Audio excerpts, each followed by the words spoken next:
트럼프 대통령이 4월부터 자동차는 25%, 반도체, 제약품에는 그 이상의 관세를 부과하겠다고 밝히며 관세 카드를 더욱 확대하고 있습니다. 연방정부 일대 개편과 감축 작업에서 IRS의 15,000명, 국방부에서 수만 명의 해고가 임박해지고 있습니다. 연방항공국에서 일하는 직원 수백 명도 해고 통보를 받기 시작했다고 AP통신이 보도했습니다. 트럼프 행정부는 전임 바이든 행정부가 실시했던 패롤, 즉 임시 체류 허가 정책이 남용됐다고 규정하고 이를 전면 동결하는 조치를 취한 것으로 밝혀졌습니다. 새 행정부 출범 이래 불법 입국자 체포 추방은 3배 급증했고 국경 불법 입국 시도는 절반으로 급감했다고 백악관이 평가했습니다. 시청자 여러분 안녕하십니까? 워싱턴 뉴스 투데이입니다. 도널드 트럼프 대통령이 4월 2일부터 자동차는 25%의 관세를 부과하고 반도체, 제약품에는 그 이상의 관세를 부과하겠다고 밝히며 관세 카드를 더욱 확대하고 있습니다. 자동차와 반도체를 미국 수출의 주력으로 삼고 있는 한국도 초비상이 걸리고 있습니다. 한면태 기자의 보도입니다. 도널드 트럼프 대통령이 또다시 초대형 관세 폭탄을 투하했습니다. 트럼프 대통령은 말하라고 해서 기자들의 질문에 답변하며 미국에 들어오는 수입 자동차에 대해서는 아마도 4월 2일부터 25%의 관세를 부과하게 될 것이라고 밝혔습니다. I probably will tell you that on April 2nd, but it'll be in the neighborhood of 25%. 트럼프 대통령은 이어 반도체와 제약품에 대해서도 25% 이상의 관세를 부과하고 1년에 걸쳐 관세율을 올릴 수도 있다고 경고했습니다. 이보다 한 달 앞선 3월 1일부터는 철강과 알루미늄 제품에 대해 25%의 관세가 부과됩니다.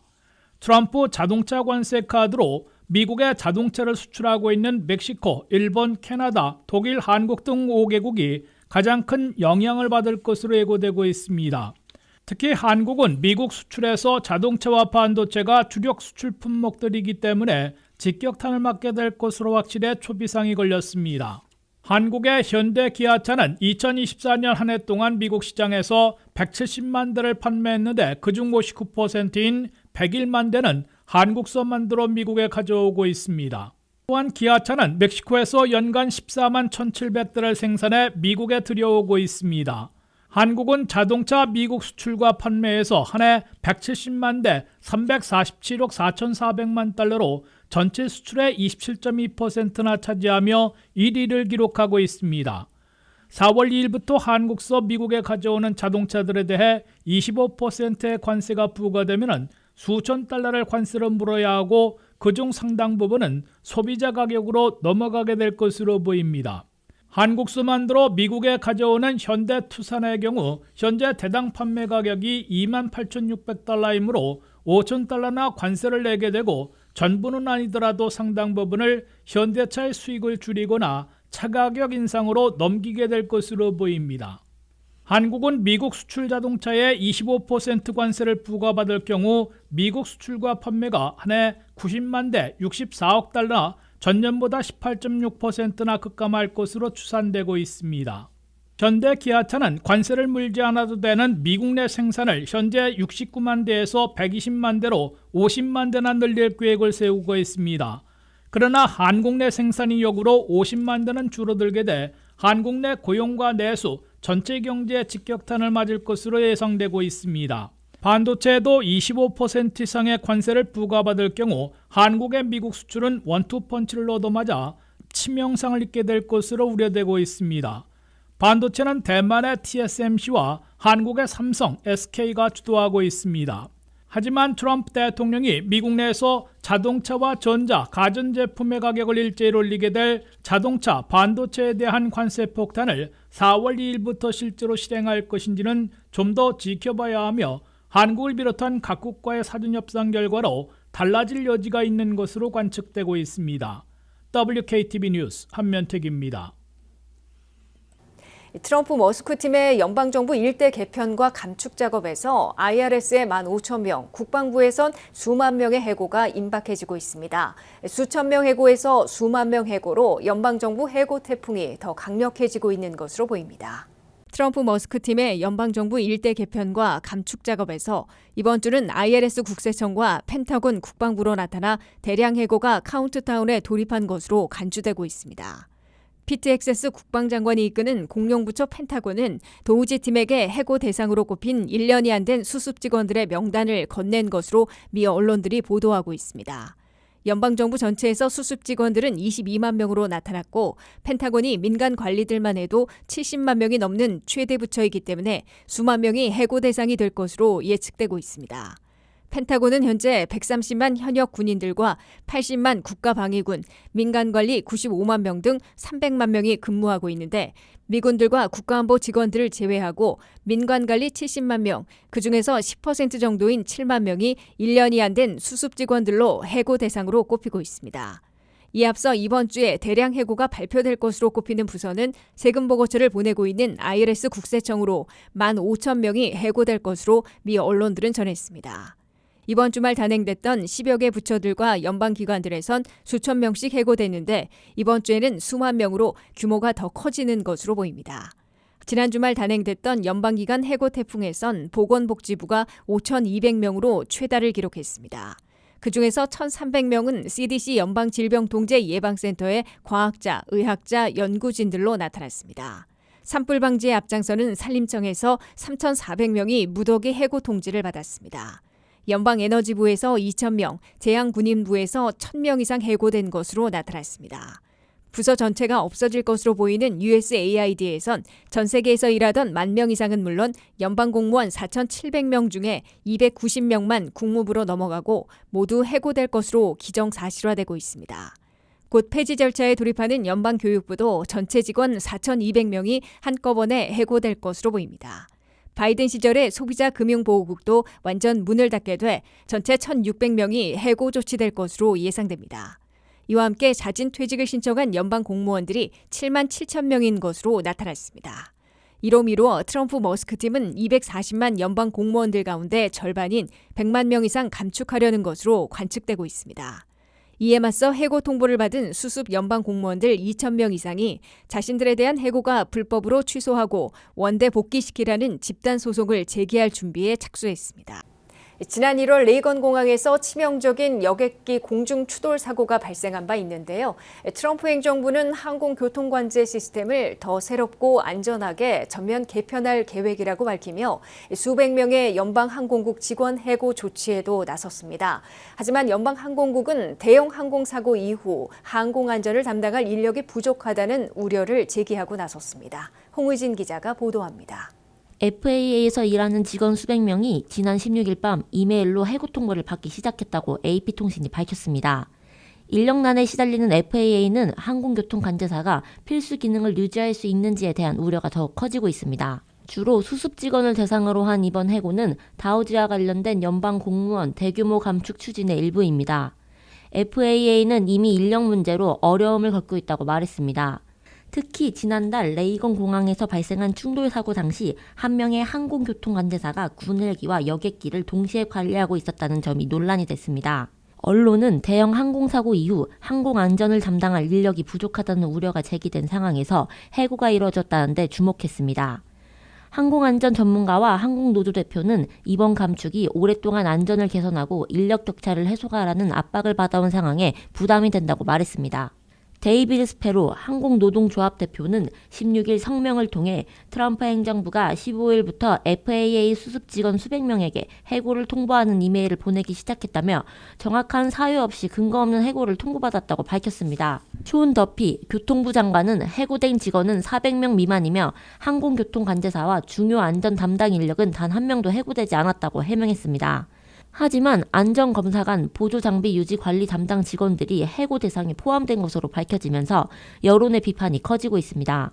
이번에 해고된 직원은 통상 근무기간이 1년 미만으로 아직 정식으로 임용이 안 된 신분이라 법적 보호를 받지 못합니다. 쇼온 더피 교통부 장관은 일론 머스크의 항공회사인 스페이스X 엔지니어 팀의 도움을 받아 항공교통 관제 시스템을 전면 개편할 계획이라고 밝혔습니다. 쇼온 더피 장관은 월요일에 버지니아에 있는 FAA 사령부를 방문하여 현재 시스템을 직접 살펴보고 항공교통관제사가 더 안전한 시스템을 만드는 방법을 구상하겠다고 말했습니다.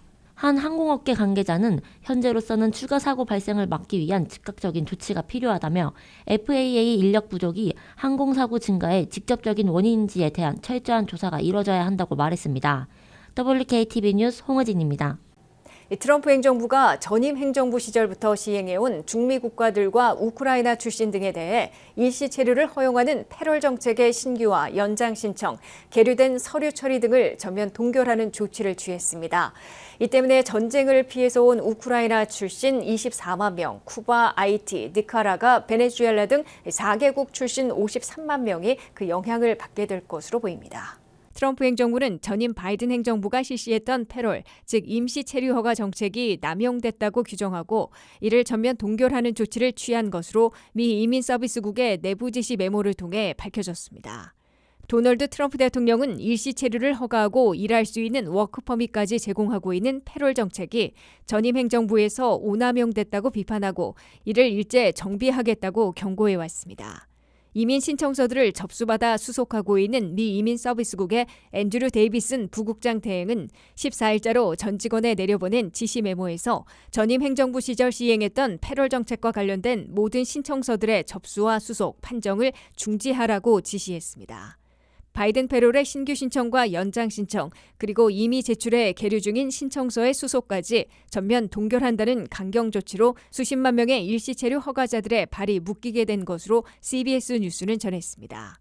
전면 동결된 바이든 시절의 3대 패럴 정책은 첫째, 우크라이나 전쟁을 피해 미국 스폰서가 있으면 미국에 와서 일시 합법 체류해온 24만 명이 영향을 받을 것으로 보입니다. 우크라이나인 24만 명은 2년짜리 워크퍼밋이 만료되는 대로 고국 우크라이나로 귀국해야 하는 상황을 맞고 있습니다. 둘째, CHNV, 즉 쿠바, 하이티, 니카라과, 베네수엘라 등 4개국 출신들에게 내전이나 자연재해 등을 이유로 미국에 와서 일시 합법 체류할 수 있도록 허가받은 53만 명이 영향을 받게 됩니다. 이들 중에서 가장 큰 규모인 베네수엘라 출신은 TPS 임시보호 신분으로 바꿀 수도 있었으나 60만 명이 해당됐던 TPS도 종료되고 있습니다. 셋째, 콜롬비아, 에쿠아도르 등 중미 출신들 가운데 가족이민 신청자들은 그 가족들이 미국에 일찍 들어와 대기할 수 있도록 허용하며 일시 체류 허가와 워크퍼밋까지 제공해온 것을 전면 동결했습니다. 바이든 패롤 정책으로 일시 체류를 허가받고 워크퍼밋을 받아 일할 수 있었던 100만 명 안팎이 2년짜리 유효기간이 끝나는 대로 본국으로 귀국하든지 불법 체류하든지 양자택일해야 하고 있습니다. 이들 가운데 상당수는 영주권을 신청하고 대기 중이었던 것으로 알려졌는데 그 수속이 중단하게 됐습니다. 트럼프 행정부의 고위 관리들은 전임 행정부 시절 패롤 정책이 오남용되면서 미국 내 스폰서 한 명이 여러 번 스폰서를 서거나 심지어 사망한 사람 이름으로 스폰서를 등록해 사기 행위가 범람했다고 지적했습니다. 새 행정부 출범 이래 불법 입국자 체포 추방은 3배로 급등하고 국경 불법 입국 시도는 절반으로 급감해 트럼프 효과를 보고 있다고 백악관이 평가했습니다. 크리스티 놈 국토안보부 장관은 불법 입국자들은 스스로 떠나는 자진 출국을 권유하고 그렇지 않으면 체포 추방돼 다시는 미국에 들어오지 못하게 될 것으로 경고하는 캠페인에 나섰습니다. 한면태 기자의 보도입니다. 도널드 트럼프 대통령이 취임 첫날부터 실행하고 있는 국경 봉쇄와 사상 최대 규모의 불법 체류자 체포 추방 작전이 이른바 트럼프 효과를 내고 있다고 백악관이 평가했습니다. 불법 체류자 체포 추방 작전을 총괄 지휘하고 있는 크리스티 놈 국토안보부 장관은 불법 체류자들을 상대로 권유반 경고반의 새 캠페인에도 나섰습니다. 크리스티 놈 국토안보부 장관은 미국 내 불법 체류자들은 이제 스스로 떠나라며 자진 출국을 권유하고 그렇지 않으면 우리가 찾아내 추방하고 미국에 다시는 못 오게 할 것이라고 경고했습니다. President Trump has a clear message for those that are in our country illegally. Leave now. If you don't, we will find you and we will deport you. You will never return. 미국서 자진 출국하면은 출신국에서 합법 미국 비자를 신청해 미국에 다시 들어올 기회를 얻게 되고 나아가 이민 신청의 길도 열리게 되므로 스스로 미국을 떠나라고 권고하고 있는 것으로 해석됩니다. 다만 미국 이민법에서는 미국에서 불법 체류한 기간에 따라 6개월 이상이면 3년간, 1년 이상이면 10년이나 미국에 재입국할 수 없도록 금지당하고 있습니다. 백악관은 새 행정부 출범일부터 실행하고 있는 국경봉쇄와 사상 최대 불법 체류자 체포 추방작전에서 트럼프 효과를 내고 있다고 자평했습니다.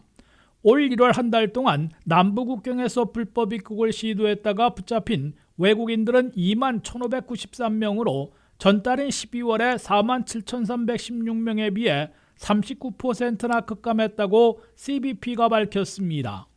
특히 백악관은 트럼프 행정부가 출범해 국경봉쇄 조치를 취한 1월 21일부터 31일까지 국경 체포자들은 1년 전 같은 기간에 비해 무려 90%나 급감했다고 강조했습니다. 도모먼 국경총수는 2월 17일 통계에서 전날 하루 동안 국경에서 체포된 불법 입국 시도자들은 229명에 불과했다며 트럼프 효과라고 규정했습니다.